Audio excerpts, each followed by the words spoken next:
যারা হিন্দু তারা তো জানবে এই পুজোটা আমাদের জন্য কতটা ইম্পর্টেন্ট। হতে পারে এই পুজোটা সব জায়গায় হয় না, তবে হ্যাঁ যেখানেই হোক অনেক নিয়ম মেনে পুজোটা করতে হয়।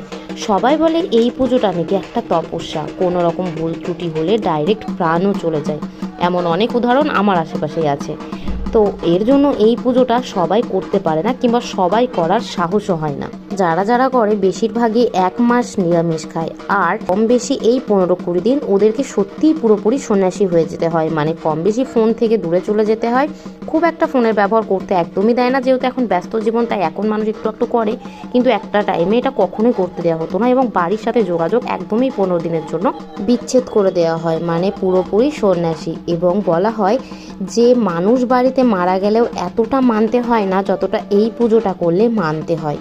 জানি না তোমরা জানো কিনা, তবে এই পুজোটা করতে গেলে কিন্তু কঙ্কাল, তারপরে কঙ্কালের মাথা, হাড় গোড় অবশ্যই লাগে। তন্ত্রমন্ত্রতে আমরা জানি এসব কাজে লাগে, এবং এই পুজোটার কিন্তু এইসব ছাড়া একদমই কমপ্লিট হয় না।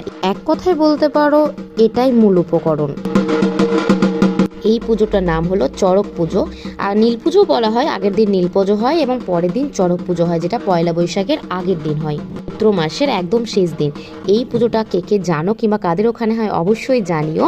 এবং এই পুজোটা নিয়ে কিন্তু আমার প্রচুর এক্সাইটমেন্ট আছে। মানে আমি খুব যেমন ভয় পাই তেমনই পছন্দ করি, বলতে পারো এটা একটা ইমোশন। খুব তাড়াতাড়ি এই পুজোর উপর একটা ডিটেল ব্লগ আসতে চলেছে, তো সেটার জন্য সবাই অপেক্ষা করো। টাটা।